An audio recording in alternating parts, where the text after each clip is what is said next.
Hello everyone, welcome to Heron's Wow. Today I wanted to share about what did I learn in the journey of starting home cooked meals and what are the differences that I found in doing so. So let's begin.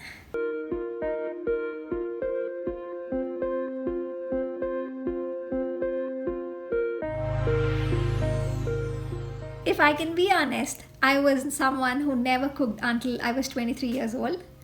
I was staying in my parents' place, and after I had to move out for my job, that is when I had to first try something self made.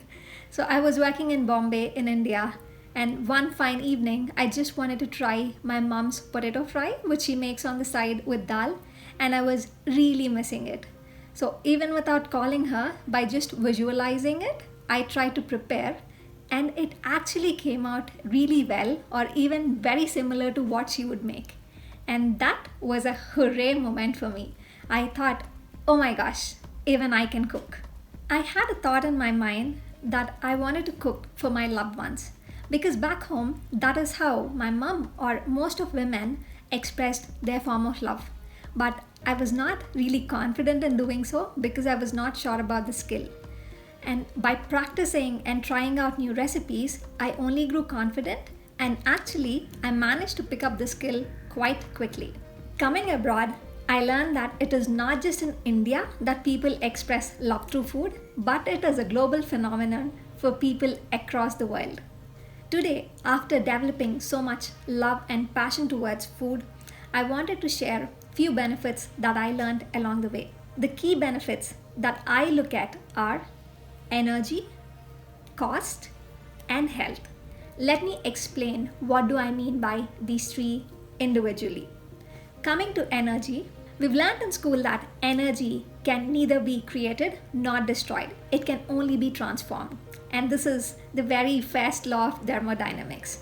So that also applies to our life energy, right? Speaking of which, the life energy we carry around us is very important. So it also applies to the energy in food because if someone is preparing food with not a very positive energy, it gets transformed into food. And this is what I believe. And that's the reason I think anyone who's preparing food for us needs to be really in the zone to make it taste the best and to give the right level of energy to it. Did you ever wonder, after eating your favorite meal from a restaurant, even if it is from one of the most hygienic places, you might end up with an upset stomach? Most of the time, we pay attention to the well plated meals, but we give very little attention to what's happening in the background. I think it's quite difficult to expect that the chef or the staff are at their best every single day, right? Some restaurants do take the utmost care, but not many do. We can only imagine what could be the case in the fast food chains. Having worked in one of the major fast food chains for a while, it really amazed me to see the energy which was carried around. For instance, most of the people who work there are either someone who want to make their ends meet, at least in the initial phase of their career, and students who come there to make their extra expenses covered or even work on top of their heavy academic schedules to meet their basic expenses.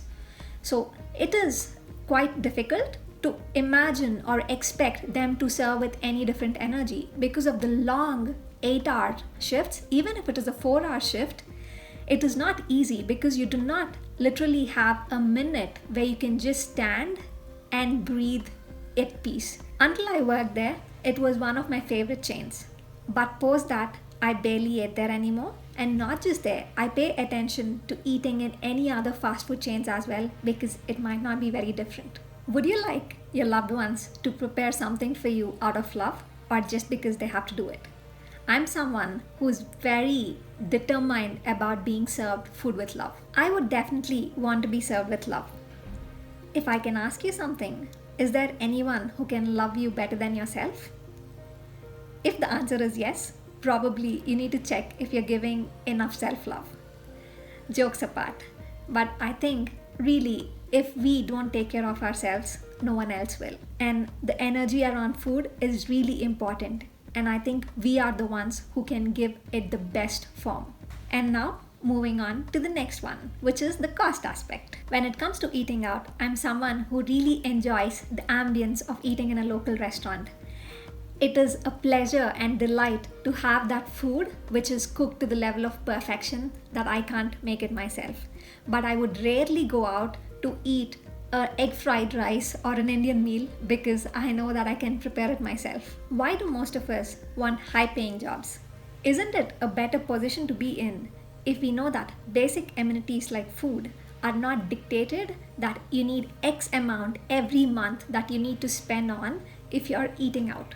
For instance, let's say if you're eating out, probably your monthly expense might be 400 euros for food, whereas if you're cooking at home, it could be varying even between 150 to 200 euros, and yet you can have wholesome meals. Having this flexibility is quite important for me because I do not want to be imposed saying this is how much I definitely need to spend because I'm dependent on someone providing that meals to me versus me developing that skill set. Coming to this part of the world as a student definitely helped me manage my expenses better and also appreciate the fact that I can spend a little more on the extra treats that I enjoy today.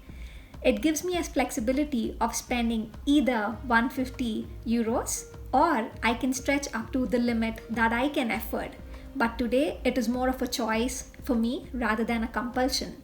And I want to emphasize on this word that it is a choice and not a compulsion. And it's a very important aspect. Let us say if a person is spending about 20 to 25% of his salary on food because he or she needs to eat out. Let's say if you're able to even save 10% of it by preparing a nice wholesome meal, you can still use this money either to add it to your travel fund or even go to a nice treat in a local restaurant rather than spending it on fast food joints just to eat and fill your belly. It not only helps in saving few extra bucks, but it also gives you flexibility in case you're between jobs. Let us take the times we are in today. A lot of people are losing their jobs, and having this as an extra skill set will only ease your life. And finally, the third benefit is health. What are we without having a healthy heart or a healthy gut? Could we really enjoy a beautiful trek or enjoy a delicious meal served in fine silver? We see many millionaires and billionaires who are served with a wonderful platter out there for their scheduled lunch and dinner meetings. But considering the seriousness and the stakes that are there during those discussions, do you think they can really enjoy that meal consciously? I feel every meal that we get to eat consciously is a blessing. Enjoying the pleasure of having self-prepared home-cooked meals while we can is something we really need to appreciate and be able to enjoy that. Here are the list of 10 ingredients that I've listed down to ease your journey. And let's begin. The first thing is salt and pepper. Yes, there are people who do not have this at home. Mixed vegetables which are frozen, pasta sauce of your choice, Italian dry herbs, bread, eggs, butter, and garlic. Having these 10 ingredients, you can actually prepare 6 different recipes, and that is garlic bread, mixed vegetable pasta, scrambled eggs with bread, frozen vegetables stir fry with bread and omelette, and pasta and eggs with dry herbs. The key is to take baby steps. Keep the utensils to minimum. Procure those ingredients which last for longer because initially you might not enjoy cooking every day. And if at all you're cooking 3 days in a row, reward yourself with your favorite meal. This would actually enable your mind to a reward mechanism. That is, when you're cooking, you're actually gifting yourself something rather than thinking it is an extra habit or extra work that you're developing. So this would enable you to start off with a fresh new habit, which also eases your life. If you'd like to know more tips, please let me know on the comment section below. Also, DM me your home cooked meals on Instagram at HaransWow. And also, as I always say, make your food with love and make your belly happy. Bye for now.